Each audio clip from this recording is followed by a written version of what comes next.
how I quietly make $3 900-month blending herbal teas from my backyard garden. My neighbors just think I grow weeds. But here's what almost no one talks about. The real money isn't actually in the tea.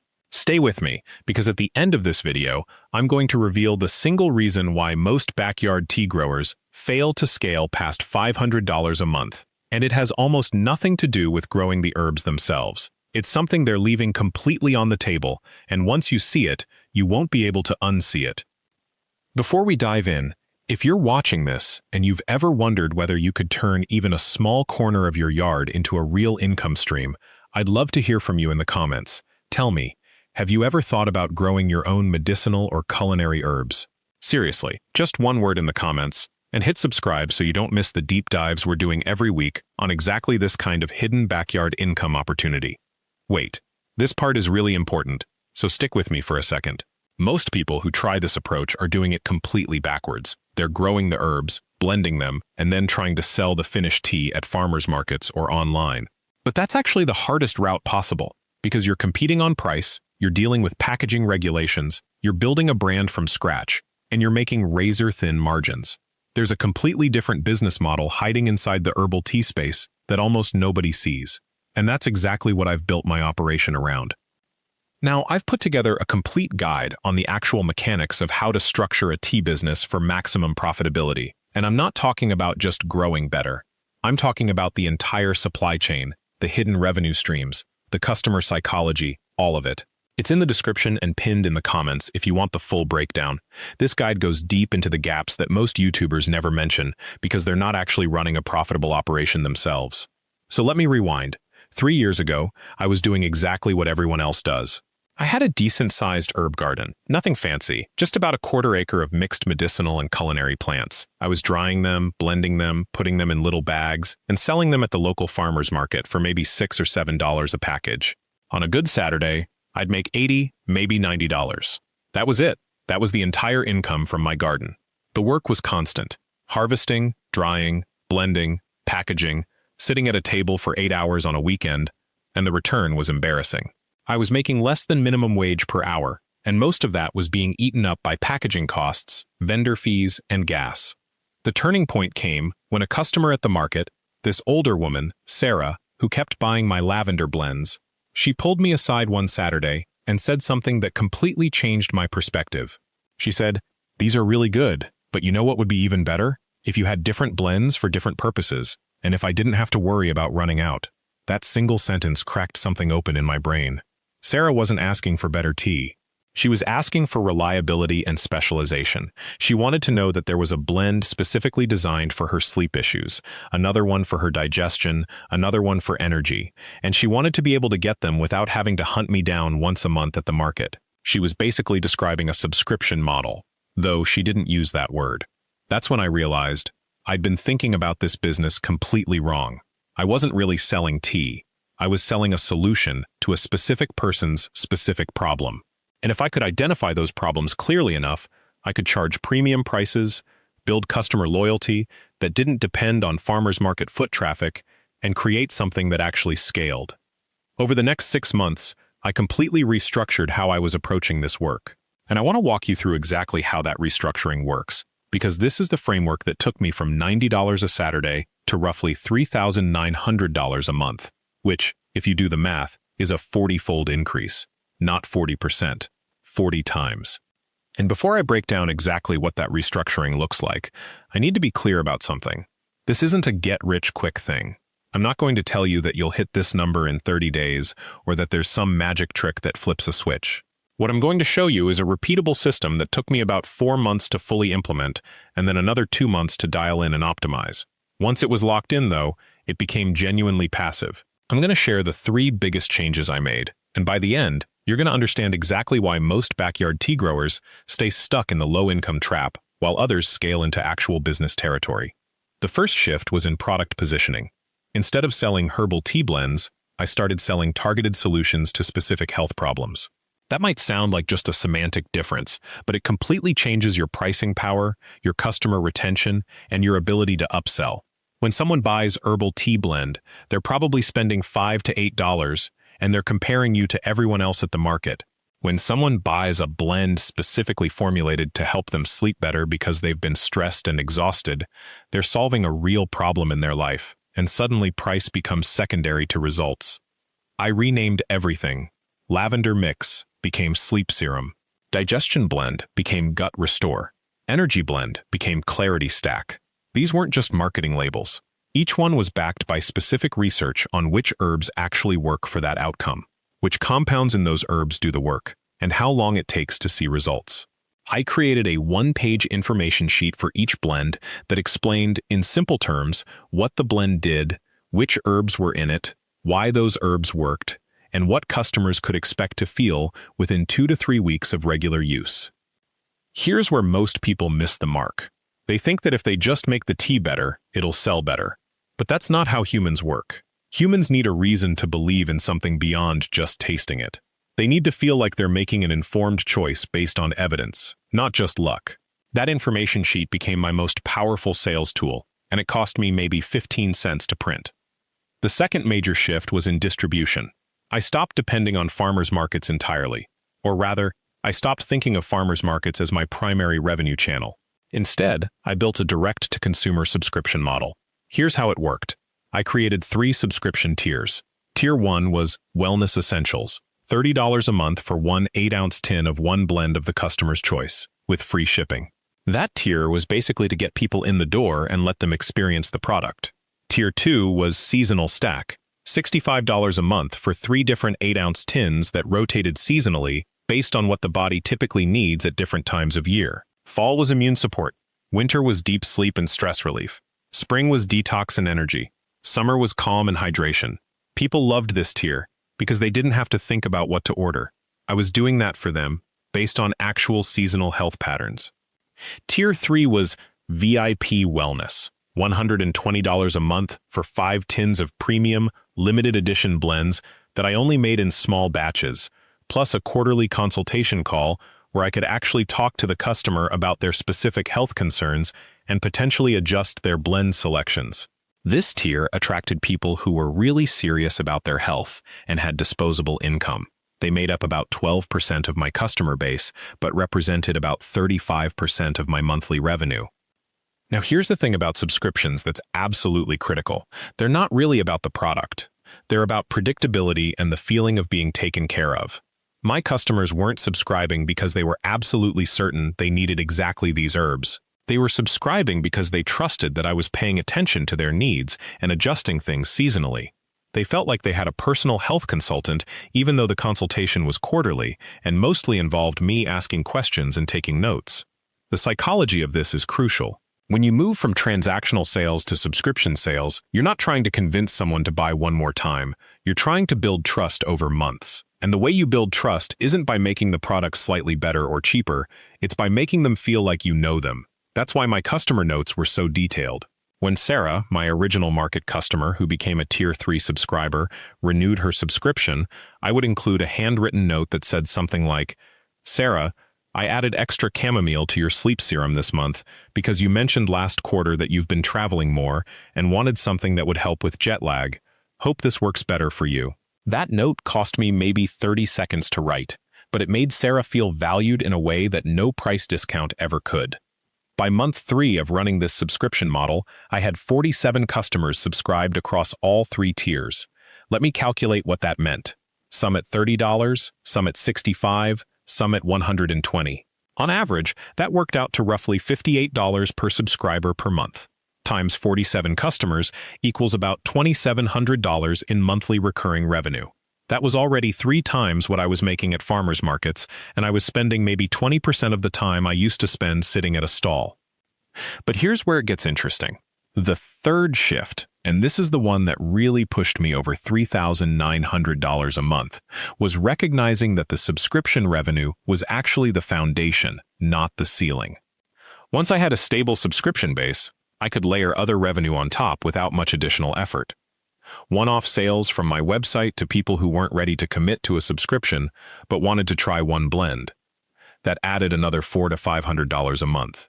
A referral program where existing customers got a discount if they brought in friends that brought in maybe $380 a month in new subscriber value, which translated to ongoing commissions for my referral partners. I started a simple email newsletter where I shared seasonal health tips and research on different herbs, and eventually I monetized that through a partnership with a supplement company where I recommended their products in specific issues. That brought in maybe $220 a month. Then came the wholesale opportunity. Once I had proven that my blends worked and that customers loved them enough to subscribe, I approached a local wellness center, a place that does acupuncture, massage, that kind of thing. I offered them a deal where they could buy my tea blends at a 40% discount and resell them to their clients. They were initially hesitant, but when I explained that it was a way for them to offer premium products without having to source them or manage inventory, they were interested. Over the course of 6 months, that partnership grew into about $200 a month in wholesale orders. It wasn't huge, but it was completely passive revenue because I would just ship them a case of pre-made tins once a month. Add all of this together: subscriptions, one-off sales, referrals, content monetization, and wholesale, and you're looking at a revenue stream that's diversified enough that you're not dependent on any single channel. Some months one area dips, but another one rises. It naturally balances itself out. But I need to pause here and tell you something that's easy to gloss over. None of this works if your product doesn't actually work. And this is where I see most backyard tea entrepreneurs fail. They throw together whatever looks good, whatever smells nice, whatever they have growing in abundance. But the customers who subscribe to Wellness Essentials or Seasonal Stack aren't looking for novelty. They're looking for efficacy. They want to feel the difference. If your sleep serum doesn't actually help them sleep better, they're not going to renew in month 2. That subscription model dies instantly if the product isn't delivering results. So the foundation of everything I just described is actually this. I spent the first 3 months before I even launched subscriptions conducting what I call customer beta testing. I made 10 different sleep blend variations. I gave them to 10 different friends and family members, different ages, different sleep issues, insomnia, staying asleep, too much racing thoughts, too much pain-related waking. I tracked what worked and what didn't. I adjusted the ratios. I documented everything. By the time I launched, I didn't just have a sleep blend. I had a sleep blend that I knew worked for at least 80% of people who tried it. That customer beta testing phase became my secret weapon because most people skip it entirely. They think they know what works, launch immediately, and then wonder why their first batch of customers doesn't convert to subscribers. But when you actually test with real people first, something magical happens. You don't just have a product, you have proof that it works. And here's what else that beta phase revealed to me. Not every blend has subscriber potential. Some are novelty items, some people enjoy them once, but they don't crave them monthly. The blends that converted into subscriptions, the sleep serum, the digestive restoration, the energy flow, those weren't the trendy flavors. They were the ones that solved a real recurring problem. The ones that people asked me to make them again, specifically because they noticed a tangible shift in how they felt. This is where most backyard tea blenders lose money without realizing it. They chase Instagram trends. They make something that looks pretty and tastes interesting once, and they're shocked when the conversion rate from one-time buyer to subscriber is only 5%. But if your product actually delivers a noticeable wellness outcome, that number flips. You're looking at 30 to 50% of people asking for monthly subscriptions because they don't want to live without what you've created. The other critical piece I discovered during that testing phase was packaging psychology, and I mean this in a completely legitimate way. When someone spends $15 on a single herbal blend at a farmer's market, they expect it to feel like a one-time indulgence. Nice label, sure, but nothing that signals, I'm going to use this every single month for the next year. Subscription packaging, though, that's different. It needs to feel durable, refillable, and like it belongs in a regular wellness routine. I switched from beautiful, single-use packaging to glass jars with metal lids and custom labels that looked intentionally designed for repeat use. Sales didn't change much, but subscription conversion jumped from 12% to 42% just by signaling, through the packaging itself, that this is a long-term relationship, not a one-time purchase. Now, here's where the actual monthly income structure becomes visible. Let me walk you through the numbers on each subscription tier, because this is where most people vastly underestimate what a backyard herbal business can genuinely generate.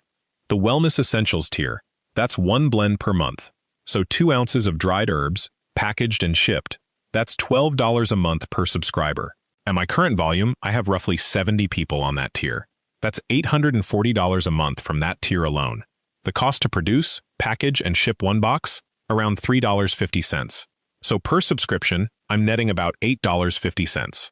70 subscribers times $8.50 is $595 profit monthly from that tier. The seasonal stack, 2 blends, changing every season, that's $19 a month. I have 38 people on that tier currently. That's $722 monthly revenue. Cost per box is around $5.50, so I'm netting $13.50 per subscription. 38 times $13.50 equals $513 profit monthly from that tier. The premium quarterly, that's the 4-blend deep dive, $34 per quarter. I have 18 people paying into that. Annualized, that's $1,224 revenue across the year, or about $102 per month averaged. Cost per quarterly box is around $12, so I'm netting $22 per subscription. 18 times $22 equals $396 monthly from that tier.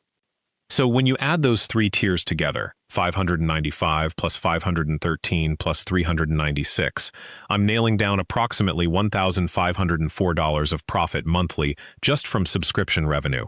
That's before any one-time farmers market sales, before any bulk orders from local wellness studios or spas, before any gift boxes I sell during the holidays. Before we continue, I need to tell you, the full architecture of how to actually scale this from a hobby into a legitimate 5-figure monthly business is something I've mapped out in complete detail in my guide, the Herbal Tea Income Blueprint. It's in the description below, and it's pinned in the comments. That guide walks through the exact subscription management tools I use, the fulfillment strategy that keeps costs down, the marketing funnels that actually convert farmers market visitors into long-term subscribers, and the seasonal planning calendar that tells you which blends to create 4 months in advance based on what your customers are going to actually want. It's where I break down not just the theory, but the exact spreadsheets, the exact messaging, the exact sequence that turned this from something I did on weekends into something that now pays more than my day job ever did. I'm not going to go that deep here, there's just too much ground to cover. But if you're serious about actually building this, that's the resource that cuts through the noise. But let's keep going with the structure, because there's something crucial about how the subscription model actually stays profitable at scale, and this is where most people make a critical mistake. As your subscriber base grows, your fulfillment costs rise dramatically if you're not strategic about it. A lot of people think they can ship individual subscription boxes one at a time as subscribers sign up throughout the month. Wrong move. That's inefficient, it's expensive, and it burns you out. What I do instead is batch everything. All subscriptions ship on the 1st of the month. Everyone gets their box within 2 days of each other. This does 3 things at once. It reduces my shipping per unit cost because I'm buying postage in bulk and getting better rates from my carrier. It makes my workflow predictable, so I'm not packing boxes every day of the month. And it creates a natural touchpoint with customers. They know when to expect their box, and that anticipation actually drives retention. The other efficiency I built in was supplier relationships. Instead of buying small quantities of dried herbs from retail suppliers every month, I work directly with 3 certified growers who handle the crops I use most: chamomile, lavender, lemon balm, ginger. I place one order that covers all my needs for the entire month, sometimes 2 months, depending on the blend schedule. My per ounce cost on those herbs dropped from $9 an ounce down to $4 an ounce once I committed to volume. That's not a small difference when you're going through 30 or 40 pounds of dried herbs monthly. And here's something people don't talk about: waste and spoilage. When you're storing dried herbs, they lose potency over time. Humidity, light, temperature shifts, all of it affects quality. I had to figure out the exact storage system that keeps my herbs at peak potency for 60 days without deteriorating. That meant upgrading to vacuum-sealed containers stored in a dark, climate-controlled closet. That investment, about $250 upfront, actually saves me money monthly because I'm not losing inventory to degradation, and I'm not having to remake blends because the previous batch got weak. This is the difference between a hobby that makes $1,000 a month and a business that makes $4,000 a month. Hobbies are disorganized, inefficient, and they solve problems as they come up. Businesses are systematized. Every part of the process is optimized. Waste is eliminated. Costs are managed before they become problems. Now, the income doesn't stop at subscriptions. And this is actually where the model becomes really interesting. Once you have an established subscriber base, you have something incredibly valuable: proof of concept. You have customers who have already said, "I trust this, I use this, I would recommend this." That trust extends to adjacent products. I started experimenting with what I call complement sales, products that naturally fit into the same wellness lifestyle as the herbal blends. The first edition was herbal-infused honey. I started making it about 6 months into the subscription business because customers were asking how to make their blends more palatable, especially for kids or people who don't love the straight tea experience. I'd infuse raw honey with lavender or chamomile or ginger, bottle it in small glass jars, and added it as an optional add-on to subscription boxes, $5 extra. About 30% of my subscribers add it to their monthly order. That's another $250 to $300 monthly revenue from the honey alone. Then I created pre-made tea blends in pyramid sachets, premium format, individually packaged, ready to steep. These aren't part of the subscription tiers. These are what I call gift conversion products. Someone comes to the farmer's market, they don't want to commit to a subscription yet, but they want to try something. I sell them a 3-pack of pyramid sachet blends for $12. The cost on that is about $3. So I'm making $9 per sale. At the farmer's market, I move 15 to 20 of these 3-packs every Saturday. That's another $135 to $180 weekly from farmer's market alone, which is $540 to $720 monthly. And those sales don't even count the subscription conversions that happen when people try the sachet format first. Here's the beautiful part about this ecosystem. Each of these revenue streams feeds the others. The subscription tier customers become repeat buyers of the honey add-ons. The farmer's market visitors who try the sachet format become subscription subscribers. The wholesale relationships I've built with a few local spas, they now order the loose leaf blends in bulk at a discounted rate but higher volume. They refer their clients back to my subscription page. It's not just multiple revenue streams. It's an interconnected system where each one makes the others more profitable. End of part 2. Continue to part 3 in a separate response. But here's the secret I promised you at the beginning of this video. The one thing that actually separates people who make $300 a month from their garden from people who make $3,900 a month. It's not the plants. It's not even the blending skill. It's the clarity about your margin on every single product you sell. Most backyard growers, most of them, they never actually calculate what their time costs. They grow the herbs, they blend the tea, they sell it, and they feel successful because money went into their account. But they never ask, how many hours did this cost me? What is my actual profit per hour? If I'm making $3,700 in gross sales, but I worked 45 hours blending, packaging, managing orders, and posting on social media, then my real hourly rate is only $82 an hour. That's not a business income stream. That's a well-paying hobby. The people who actually crack the $3,000 to $4,000 monthly range from a backyard operation, they've made one critical shift. They've figured out where their margin is the fattest, and they've doubled down on that one thing. For me, that became the subscription model. Subscription customers don't need to be resold every month. They don't need new marketing. They don't require as much customer service because everything is predictable. The fulfillment happens on a schedule I control. Compare that to a farmer's market day, where I'm standing for 6 hours, driving an hour each way, renting the booth, and handling 50 micro-conversations with customers who might or might not buy. The real margin isn't in being a better gardener. It's in being a better business operator. It's in understanding that wholesale relationships, even if the per-unit profit is lower, move volume in a way that farmers market sales never will. It's recognizing that the honey add-on costs you almost nothing to produce, but multiplies customer lifetime value by 40%. It's knowing that the subscriber who pays $12 a month for 12 months has already paid you more than the customer who buys a single box at $28, and the subscriber is guaranteed.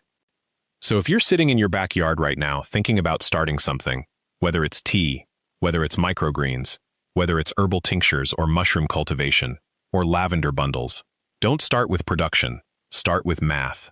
Before you plant a single seed or brew a single batch, know exactly what your cost of goods is, know what your market rate is, and know which sales channel gives you the highest margin per hour of your time invested. That's what transforms a side project into an actual income stream. That's what makes the difference between $300 and $3,900. Because you're not just growing herbs anymore, you're running a margin-aware operation. You're making decisions based on data, not hope. You're treating your backyard like the small business it actually is. Here's the one challenge I'm leaving you with this week. If you have any side business right now, whether it's generating money or not, sit down and calculate your actual margin per hour. Just do it once.